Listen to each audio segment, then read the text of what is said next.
Hey there, welcome to probably one of the most important videos on this channel because I'm gonna break down the entirety of my hair loss reversal journey, what I learned, how I came about all of these different things that I talk about. So if you are in the position where you want to reverse hair loss naturally, where you have some kind of a shaky conviction about whether it's possible or what to do, or maybe you just want like really nice, thick, dense, shiny hair, or whatever the case is, if hair maxing is the goal across all realms, I strongly recommend you to stick with me throughout this entire video, okay?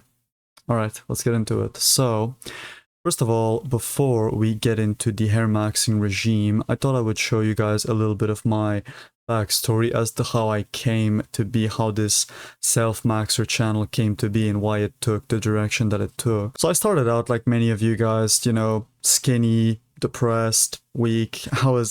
I weighed about 55 kilos, 120 pounds, for 5'10" of height, very, very emaciated, and I was consuming about 1,000 calories, 1,500 pushing it. I was very, very malnourished. But the thing is, it's not just about the amount of calories that I consumed, but that quantity of food had no nutrition whatsoever, and it was a bunch of slop. It was a bunch of soda, chips, cookies, you name it, just absolute complete and utter garbage. So as you can see, even then, that was like 4 years ago, my temples were already starting to recede, and I looked significantly worse compared to now. And the only thing that I had going on for my life at the time basically was League of Legends. I was half decent at the game, you know, peaked like top 800 in North America. At the time, that was the greatest achievement in my life. That was essentially the only thing that gave me any amount of self-worth, which is why it was very hard to quit that game. But eventually, there was a voice inside of me that knew that I couldn't continue like this. I was gonna die. I was very irritable. My mental health was in the gutter. My relationships with people were really bad, you know? I was basically going nowhere. And so I got the random idea of starting to do 50 push-ups a day. And what started as a 50 push-ups a day turned into 100. And then I started this accountability challenge with my best friend about, you know, doing push-ups and getting in shape and whatever. We were both kind of getting into like self-improvement, right? And for me, it really started with calisthenics. And as you can see here, you've got Chris Area. This was one of the very first channels that I consumed as far as fitness is concerned. So my entire like self-maxing journey, you could say, really started with fitness and more specifically calisthenics. I started like binge watching all of the calisthenics content you can think of, and I became obsessed with like training on the gymnastics rings. That's one of the very first purchases that I bought, and it made me really, really happy to discover all of the possibilities that that type of training can give you, right? And I like being different. You know, everybody's going to the gym, but I'm the one like building my body just outside in nature, just hanging my gymnastics rings on a branch and whatever. That was really, really nice at the time.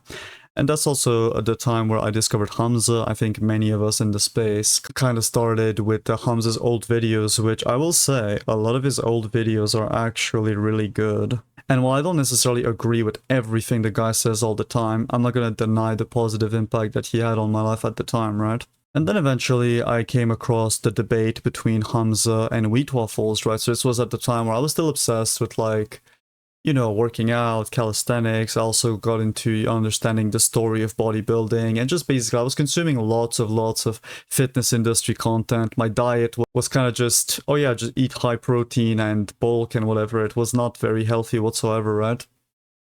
But basically, I stumbled upon this debate, and long story short, I discovered the black pill, and I got really, really deep into lookism and how I just used to really have this strong belief that looks are basically the only thing that matter in life, or very, very close to it at the very least, right? And eventually that led to despair because I was like, well, do we have free will? Is everything just predetermined? And while I did keep up with my overall improvements, there was definitely a kind of like a black pill phase rage where it's like, where I had this very like autistic view about the world and didn't necessarily understand things in a more nuanced manner, right? Like you can't quantify the entirety of human interactions with Tinder studies, you know, but that's basically what this whole black pill space was at the time, right? So eventually, as you can see here, you've got the whole pyramid of the pills, and eventually I kind of moved on from the black pill. I kind of got like, okay, well, it's true that a lot of things are predetermined, but you can also use your will. You can also use your present moment awareness to make changes occur in life. And And I understood that at the end of the day, while looks are a stat, they're not the end all be all of everything.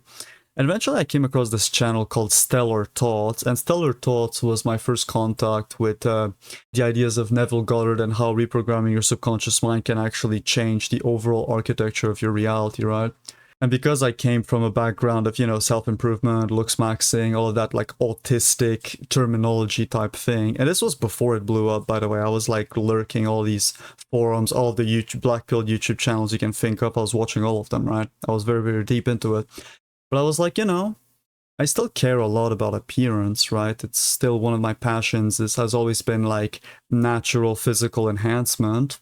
You know, like I was never interested in like taking steroids and doing all that bullshit, but anything that can like, you know, improve the longevity, improve the way you look, the natural route, that's something that I've always had an inclination towards as I kept moving forward, right? And I kind of started getting these ideas that, well, if the subconscious mind has such a powerful impact on your reality in general, you should be able to induce physical changes as well, right? Like the assumptions that you have about yourself and about the laws that govern the way that our body works. If you can alter those things, you can actually alter the way you look, right? And that's when I started experimenting with like visualizations and thinking myself to be more attractive and whatever, right? Now, my level of understanding of those concepts at the time wasn't particularly great, but it definitely laid the foundation. And I do believe that even with my flawed understanding and application of it, I did see some results, right? A lot of people ask me, how did my face change? Like I've gotten a lot of these comments in my shorts, like they noticed that it wasn't just the hair that changed, it wasn't just the body, but also parts of my face. Of course I did mewing, of course I did some methods for my face or whatever, but at the end of the day,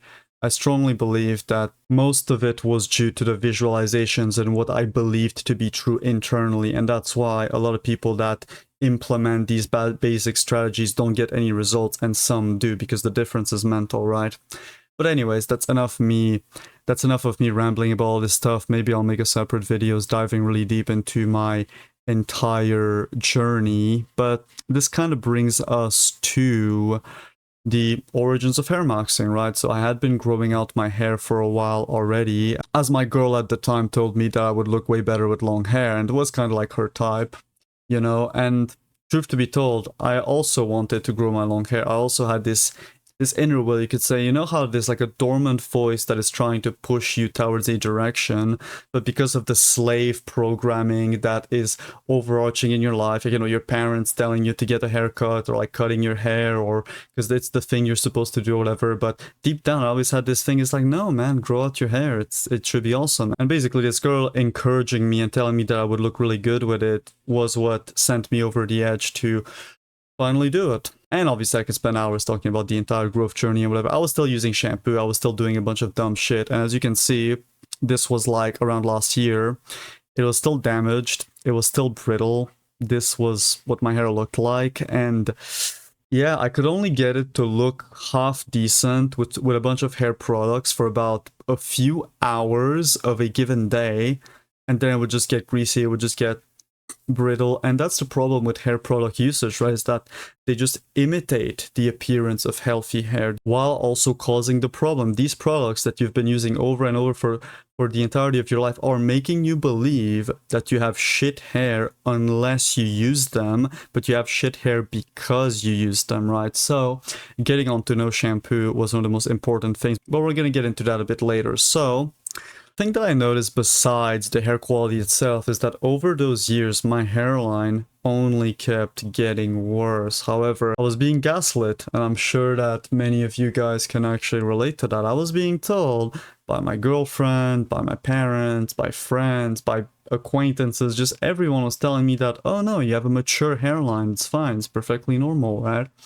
But I could tell that it was getting worse, and I started panicking. I was like, well, if I don't do anything about this, then I'm gonna lose my hair. And my hair was definitely one of the main reasons why I could even be considered attractive. Like without this hair, I'd be a sub 5. I don't have the prototypical warrior skull that can pull off a hairless look, right? Not even a short hairstyle would do me any favor, to be honest. So, of course, I did a bunch of research, you know, oh yeah, finasteride, minoxidil, natural methods, you name it, right? And the thing is, I refused to get on any medications. I understood very well intuitively, but also via doing research, that inhibiting DHT, if you're trying to go the natural route, if you're trying to maximize yourself and be in symbiosis with nature, suppressing this very, very key masculine hormone is definitely not the way to go. So basically, after doing a bunch of desperate research, I kind of just started doing certain methods. You know, oh yeah, let's try scalp massages, let's try some rosemary oil, and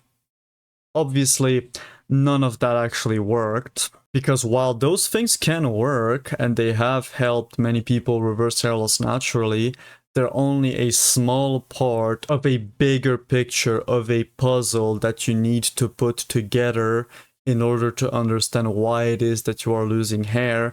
It's basically like a bunch of different bottlenecks that you need to address, right? So I was just doing the basic stuff that you learn about by browsing a few Reddit forums, right, about natural hair regrowth, and obviously it didn't lead anywhere. And then I just kept researching, and eventually I was so fed up that I started doing some really bizarre experiments, right? I'm not gonna tell you all of them because obviously none of them actually worked, and it is pretty weird, extreme stuff anyways, but I will say that one of them involved drawing out my own blood and applying it to my thinning areas, which for me has always been the hairline. That's one of the bizarre things that I tried, and obviously it didn't work. But then I remembered the power of the mind, which I had used previously to alter other parts of my physiology, and while I still had limiting beliefs about hair loss, and because I spent too much time consuming all that slop information about how it's, oh yeah, it's genetics, there's nothing you can do about it, rah rah rah, my belief system wasn't very conducive to my goal and to apply the power of my mind. But I still remembered it, and I started applying this approach. But the thing is, at the time, I had ADHD, and not like diagnosis sort of, but I essentially had hair loss ADHD. I would constantly waver. I would be like, oh yeah, is this working? Oh yeah, let's try this method. Oh yeah, let's try this method. And basically, I would just check my hairline constantly. And it was just absolute hell. Very, very stressful. And just like, I couldn't talk to anyone about it because I was just going to be gaslit regardless, right? And it really, really weighed down on my confidence. When I was going through this, when I was constantly reaffirming to me that, hey, I'm losing my hair. Hey, if I don't do something about it, if I don't figure something out, then things are gonna go really, really bad for me, right? As much as I had gotten past the idea that looks are everything, at the same time, I would be losing a massive amount of appeal, and that would have also affected my self-concept, because I've always seen myself as like my own project, like I'm essentially carving a statue, if that makes sense, right?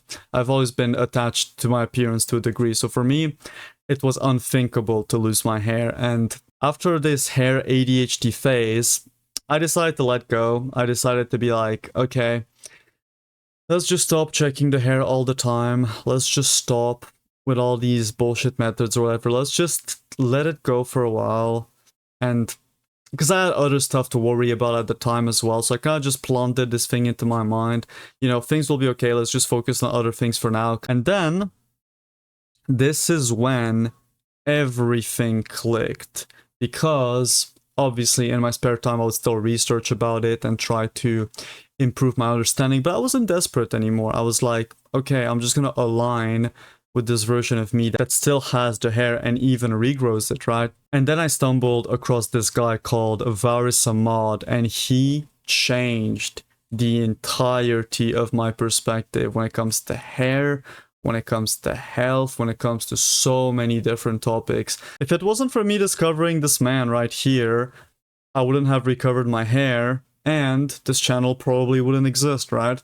So, what did I learn from Varis Ahmad? Well, obviously, I had already been understanding that, you know, you should get onto a animal-based diet and whatever, but he broke it down in a way that made so much more sense to me, right? So obviously the importance of eggs, the importance of liver, the importance of consuming the food as raw as possible so that you can get superior nutrition from it. I hadn't known about goddess for a while, right? But it was only when this guy explained it and tied it to the concept of hair loss that it really, really resonated with me, as this was my primary goal at the time, right? And you know, the importance of omega-3s and obviously food quality as well, eliminating certain food, especially gluten consumption, which completely destroys your gut lining and causes hair loss in so many people. And he also talked about the most important minerals for hair maxing as well. It's the ones I mention all the time, you know, iodine, silica, iron, copper, selenium. I think the last one is sulfur. I think there might be another one, but yeah. And it kind of laid out this foundation for me. And the most important thing I understood as well from him is that shampoo causes hair loss, right? How could shampoo not cause hair loss when you're blasting your scalp with these really toxic chemicals that permeate through the skin barrier, right? But obviously, I had to refine my understanding of those things because, again, well, women use shampoo all the time and it's not all men who bald, yet most people do use shampoo. So I had to understand, well, obviously, shampoo has something to do with hair loss. However, there has to be other mechanisms at play as well, right? Other factors obviously were things like fixing your gut health, and then there's topical nourishment, which is actually one of the most important things that really did it for me, and it made so much sense at the time because Varys basically studied a bunch of different indigenous tribes, right? And he noticed that a lot of them, not only do they basically not experience hair loss whatsoever in the vast overwhelming majority of cases as they are living naturally in accordance with their environment, but it's not just that. A lot of those tribes actually were using hair masks, more so natural hair masks made out of things like plant extracts, you know, butter, animal fat, etc. They will all do these kind of mixtures depending on the tribes and just apply it on their hair, and this would make their hair grow really long, especially in the case of the Yao women from China. It will make it thick, it will make it shiny, it will just be this really amazing hair potion that all these different indigenous tribes that were completely far removed from each other seem to have this instinct to really just nourish their hair directly. And Varys also talked about how this also can give you brain nourishment as well, as opposed to shampoo that actually contributes to the destruction of brain cells via the constant absorption of these toxins. So one of the things that I had noticed after quitting shampoo as well, and you might notice those benefits too, is just a certain clearance of brain fog. You actually start to think much clearer. So I do think that shampoo usage can play a part in the deterioration of brain health as well, especially since it's something that you do on a regular basis. And of course, this idea also extrapolates to every single toxic product you put in your body, you know, soaps, sunscreens, just all this synthetic crap, you know, even things like shaving cream. I've got a whole video talking about those things. But yeah, essentially, you need to stop introducing all of these different toxins inside of your body. And then there's, of course, a shower filter, right? Which is quite important because you do shower on a fairly regular basis, and that if that water contains a bunch of heavy metals, a bunch of fluoride, and a bunch of other toxic byproducts, well, over time, that's going to contribute to scalp inflammation. And we're going to get into the hair loss equation very shortly. And of course, I also learned about the importance of sunlight and how vital your light environment is to the mitochondrial function of your cells, but also your circadian rhythm and so many different health functions. And your hair is no different. You actually want your scalp to be exposed to as much sunlight as humanly possible, or at the very least red light, you know. Red light therapy can be a good way to substitute some of the beneficial effects of the sun. And the red light itself is actually more concentrated. However, the full spectrum sunlight should always be prioritized. And then there are certain supplements that are actually very intelligent to take when you're trying to reverse hair loss naturally. It's just that most of them are garbage. No, you shouldn't supplement biotin. And if you can get something from food, obviously you should. However, there are two supplements that actually made the biggest difference for me, and that was wheatgrass juice powder and kelp powder. Those two things are the best hair maxing supplements that you can take, right? And then there's detoxification, so things like sweating, so like really hot baths to sweat out toxins that are accumulated inside the body.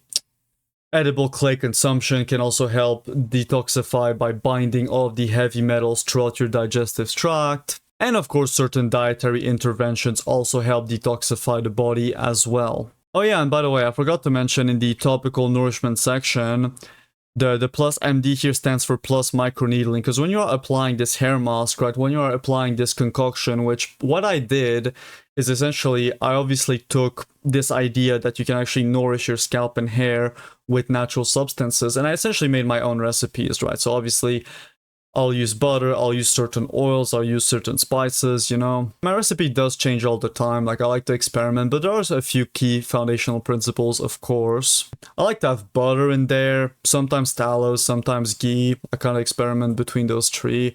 Some black seed oil, some castor oil, rosemary, peppermint, of course, to work through the blood flow pathway, black pepper, turmeric, liquid silica, etc. And you want to apply that hair mask mixture after doing microneedling on your scalp, because that is going to increase the bioavailability of it by a lot. You're going to absorb so much more of that hair mask into your scalp, and thus nutritionally supercharging your hair. And not to mention the other benefits of microneedling, such as synthesizing collagen directly in the scalp and mobilizing resources in order to repair those wounds locally, which is going to drive further nutrition to the hair, as well as, you know, the increase of blood flow to the area itself. And then there's other methods of increasing blood flow to the scalp. I was still keeping up with the scalp massages, obviously, and yes, I will make a dedicated tutorial on how to scalp massage. It is fairly simple, there's nothing that deep about it, but I'll make it so that people can just do one thing and walk forward with full confidence, right?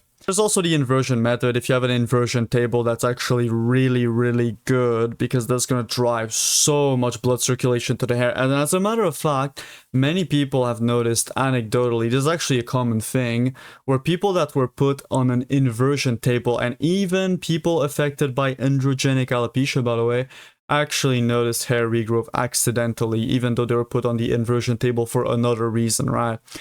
This can also be accomplished by kind of like angling yourself on the edge of your bed as well. That is what I did personally. And it's good to do that after consuming your supplements. And by the way, when you consume your supplements, it's good to consume them with butter, as that increases the bioavailability of them by a lot. So I like to take some butter, then take the supplements, then consume some butter again afterwards, right? To make sure that their absorption is increased in the gut. But yeah, I would do that, then I would wait for about 30 minutes to an hour just to make sure that it's gone, because you can't do the inversion method, you know, after like a big meal, because yeah, you're going to be filled with nutrition, but you're not going to be able to invert without throwing up. So the way I managed to hack that is basically just stack all of my supplements and consume it with a little bit of butter, so all of that can digest fairly quickly, and my blood is going to be saturated with all of that. So then I would do the inversion method, so that that blood flow would also be very nutritionally charged with all of these dense sources of nutrition that I would get from the select supplements that I was consuming at the time, right? And then there's also semen retention. Of course, that is something that has helped me as well, that I discovered later on in my journey. Well, I always knew about it, but I didn't quite have a proper understanding and grasp of how it can actually help with your hair. So the thing about ejaculation in general and masturbation basically is that it heightens your levels of prolactin. No, it's not just a spike, it actually remains elevated for a substantial amount of time, hours.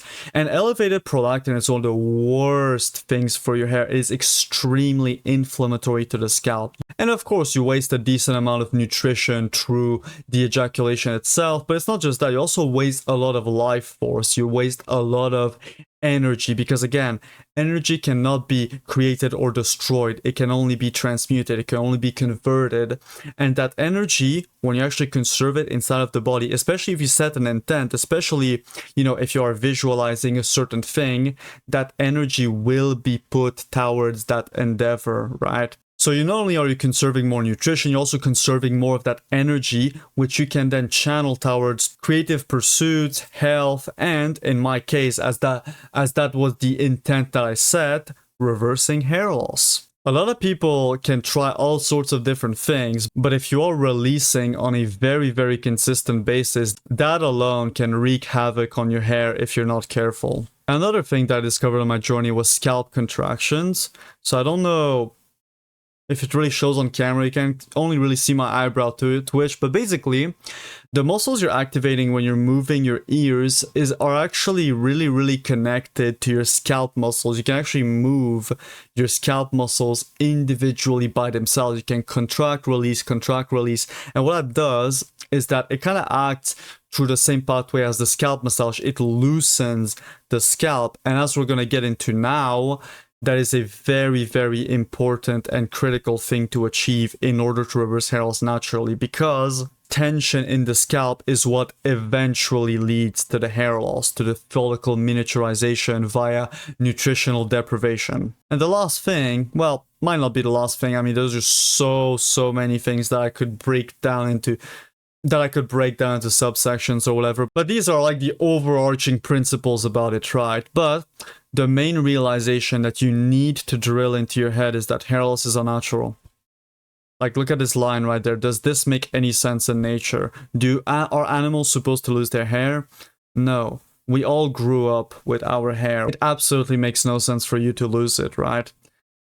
As I've explained before, animals in nature only lose their hair because of a few reasons. It can be extreme degrees of stress, it can be malnutrition, obviously, it can be physical degeneration, so all other diseases or old age or whatever, that's fine. And the last one is an environment that hasn't been recreated properly. So for example, zookeepers will tell you that animals can often lose their hair if their living conditions aren't recreated well enough, right? And I think that as humans, we are the zoo animals, right? We are living in this extremely toxic environment in which you do need to take a lot of these measures in order to make sure that you don't lose your hair if you want to go the natural route. But you need to drill it into your head that you were never supposed to lose your hair. It's not genetics. It's the same thing as believing that it's natural to have autoimmune issues because it runs in the family.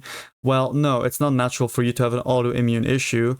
Yes, you might be genetically sensitive to it, but there is a trigger that needs to activate the gene, right? It is the environment which triggers those genes. This is the same with every disease. This is the same thing with bad skin. This is the same thing with autoimmune issues. It is the same with quite literally everything. And hair loss is no different. Hair loss is a disease. And there's a reason why we find it deeply unattractive compared to having hair, right? In both genders. Now, after understanding all of this, I had to kind of put together a hair loss equation. It's like, okay, but why does finasteride work? Where does this thing come into play? Where does that thing come into play? And I came to the conclusion that it basically goes from scalp inflammation to DHT mobilization because people who are experiencing androgenic alopecia have an elevated amount of localized DHT in the scalp, right? But here's what DHT actually does and why it mobilizes in the scalp is because it has an anti-inflammatory and antioxidant effect, right? So DHT is a response from an inflamed scalp. This is why some people have excess concentrations of it in their scalp and some people don't. And since DHT is playing an anti-inflammatory role, then it has to be preceded by inflammation in the scalp. And as we discussed previously, many of these factors are the root cause of scalp inflammation. It can be outside toxicity, it can be inside toxicity, it can be the use of hair product usage, it can be so many things. And I would wager that even your belief system, even your assumptions, even your state of mind, your stress, your self-concept, all of these things can exacerbate the inflammation of your scalp. Now, you must be wondering, where does genetics fall into this category? Because we all know people that, they do everything wrong and they still have a full head of hair, right? Well, what I believe is that genetics kind of come into play around here. So between DHT mobilization and scalp tension, some people just don't get tension in the scalp from the mobilization of DHT. It's a genetic weakness for some people, the same way that some people are genetically sensitive to having bad skin, to having acne, upon coming into contact with certain triggers, and you can extrapolate that to autoimmune issues and so many different ailments in the body, right? It is epigenetic activation of certain root causes, but those root causes don't lead to the same problems for everyone. Hair loss is no different. What happens when the scalp muscles are really tense is that eventually the blood flow gets restricted, so the blood flow supplying proper nourishment for the hair follicles to grow, it eventually reduces and reduces and reduces. Therefore, the hair keeps shrinking and shrinking and shrinking until it falls out, right? Yo guys, before we continue the video, there's a few things that I forgot to mention which led me to putting together this hair loss equation. And the first one is the fact that when people are injected with Botox into their scalp, which has the role of really relaxing those scalp muscles, they experience hair regrowth even when they are experiencing androgenic alopecia and have this heightened amount of DHT, which means that by definition, it is the scalp tension which precedes the loss, and that is engineered by the DHT mobilization, right, in an inflamed scalp. And the second thing, which is very interesting, is a case study where a man was able to regrow a substantial amount of hair over the course of 8 months by simply applying pig fat, so lard, to their scalp, independent of any other types of intervention. And this is only targeting the topical nourishment pathway, and perhaps can also contribute to the lowering of scalp inflammation. Now think about the results that you could achieve by applying the principle of topical nourishment while also stacking everything else. And there's also studies which confirm that the amount of DHT doesn't actually correlate to hair loss. They had groups of people experiencing male pattern hair loss, they had a group of people that don't, and the blood serum DHT was basically the same in both. So it is the mobilization of it, and it's only the complete crashing of DHT via finasteride dutasteride which creates an environment in your body where, well, there's not enough DHT to be mobilized in the scalp to begin with, but you are not solving the root cause. Your health is still being compromised and is being worsened by those drugs. And to conclude this little extra segment, I want you to understand that not even twins bald at the same rate. So even if an individual has a certain genetic predisposition to hair loss, it is the environment which dictates at which rate they lose it. And in a lot of these twin studies, one twin was just marginally healthier than the other, but was still clearly doing a bunch of these things wrong. So from my point of view, if one of the twins did everything right and covered all of the bottlenecks, they would inevitably regrow hair and achieve a completely different outcome to their twin brother living a normal modern lifestyle. Anyways, that was it for this extra little segment. Back to the video. So what I noticed, and why most people fail in this idea of reversing it naturally, is that there are so many bottlenecks of hair loss. There are so many different triggers of scalp inflammation.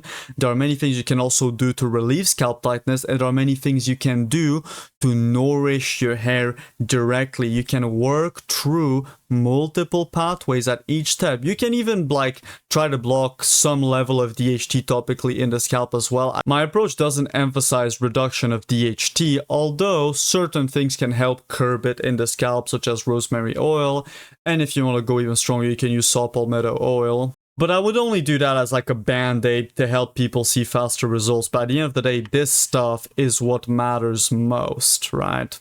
So yeah, this is a holistic approach that combines growth boosters, so we are supercharging the follicles with all sorts of different, nutrition, improving the mitochondrial function in the cells, blood flow, all of these different things that you are stacking to boost the growth of your hair, to extend the anagen phase of your hair growth cycle. There's so many different ways to do that, and you want to be stacking all of them, and at the same time, we try to reduce the scalp inflammation as much as possible. And we also work on loosening the scalp. And all of these different pathways are synergistic. For example, when we combine the microneedling with the hair mask, what do we get? We get much more topical absorption of these nutrients. When we combine nutrient timing with inversion therapy or other methods of increasing blood flow to the scalp, guess what? We increase blood flow to the scalp, but we also supercharge that blood flow with high quality nutrition. And basically, every single bottleneck that you are getting rid of makes everything else work much better, and vice versa. That's why this habit stacking is very, very key for natural hair loss restoration. And this is also why most people fail at this, by the way. Everyone is missing something, right? Even if you do the diet stuff, even if, like, let's say you still wash your hair with raw eggs, which, by the way, I'm surprised I haven't mentioned that yet, but like washing your hair with raw eggs is absolutely and utterly amazing. It nourishes your hair and scalp with everything that it needs. It cleanses and it leaves your hair in a very, very nice and conditioned way. And you can also combine that with raw honey for an even better effect on your hair. And aloe vera gel can also be added to this mixture if you really, really want to maximize this natural shampoo. But yeah, everyone is always missing something, whether it's the shower filter, whether it's the importance of sunlight, whether it's diet. A lot of people, they worry so much about hair care, but they don't understand how to maximize the actual building blocks of their hair itself, how to fix their gut. And you've got diet people who don't understand many of all of these concepts, right? And the fact that you do want to feed your hair topically. I think topical nourishment and also combining it with microneedling is probably the most underrated thing that has not been talked about that much anywhere else, right? But yeah, because we live in an unnatural environment and we have damaged our bodies severely growing up, it does take these kinds of interventions, and it takes a lot of consistency and persistence in it in order to see results, but it is 100% possible. And now, as you can see here, I'm not just talking out of my ass. I implemented all of those things, and over time, I noticed gradual regrowth. And let me tell you, while I look like I'm absolutely dead in this picture, inside I was ecstatic, because that was my very first feedback where I could tell that it was working, that I could finally tell that, oh my god, I didn't do this for nothing. Oh my god, Varisamad was actually correct. Oh my god, I don't have to lose my hair anymore. I know it's unnatural. I knew this deep down, and it gave me the confidence to, you know, keep pursuing knowledge and refining my protocol. But before reaching that feedback, you do need to have some level of blind faith, because otherwise it's very hard to stay consistent. And if your mind works against you, then your body is actively working against it. If you have too many limiting beliefs, or if you believe that it is your doomed genetic destiny, then that is exactly what your body is going to seek to reproduce, and it's going to significantly lower the effectiveness of everything that I'm talking about here.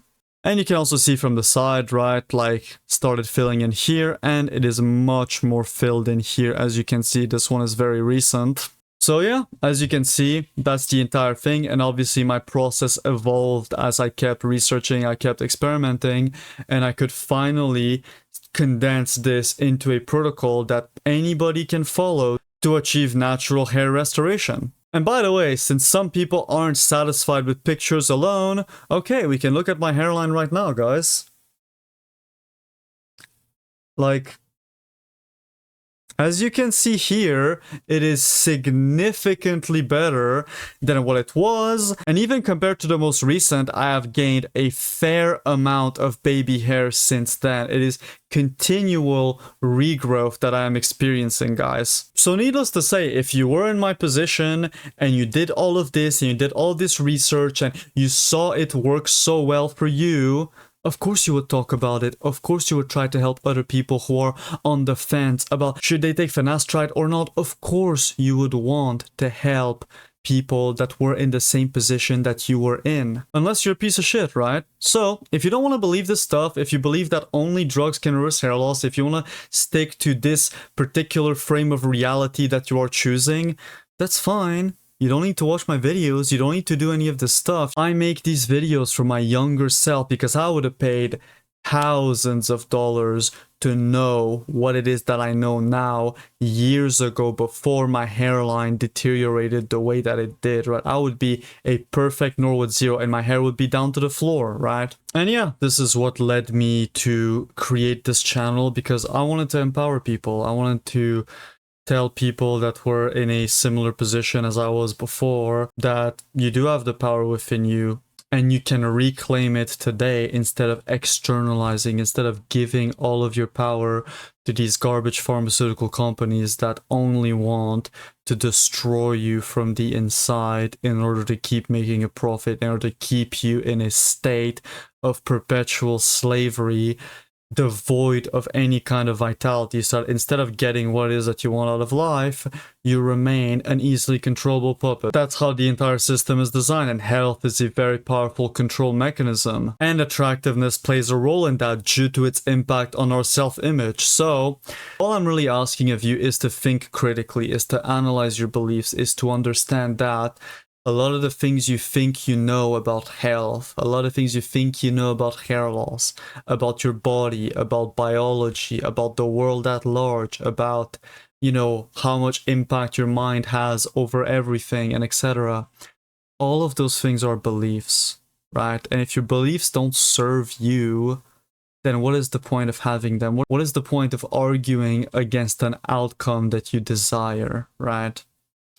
All you're doing is intaking the limiting beliefs of others. I don't care how many studies were done. I don't care about your empiricism. I don't care about your peer-reviewed papers, okay? I decided to venture into the unknown. I decided to use my intuition, my inner guidance, to go beyond the medical scientific consensus, which, by the way, a lot of it is manufactured in order to achieve a particular outcome.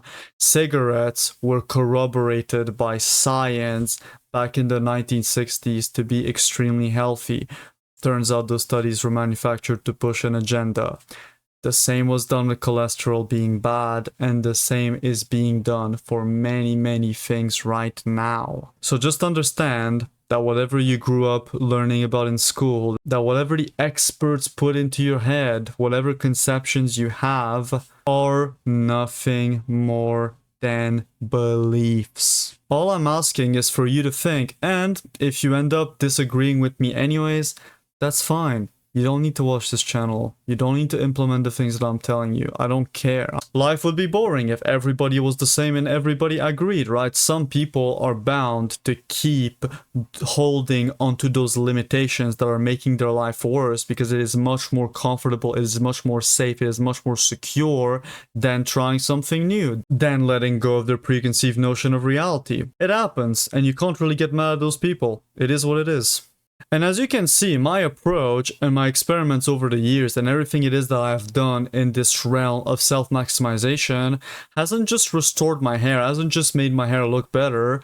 As you can see, my face has increased quite a bit in terms of attractiveness. I've also managed to clear my skin. I've also managed to go from extremely skinny, emaciated to, you know, a fairly decent physique. And what really baffles me is how many guys take gear, and sometimes loads of it, just to look marginally better than this, not even, right? So yeah, if you're still with me in this video, I genuinely appreciate you. And if you saw yourself resonating with me and would like access to all of my autistically detailed protocols on how I did all of this, then you're welcome to join my school community. And by the way, I personally answer all of your questions regarding implementation and whatever the hell it is that you want to ask me, right? Thank you so much for watching this video, and as always, keep ascending.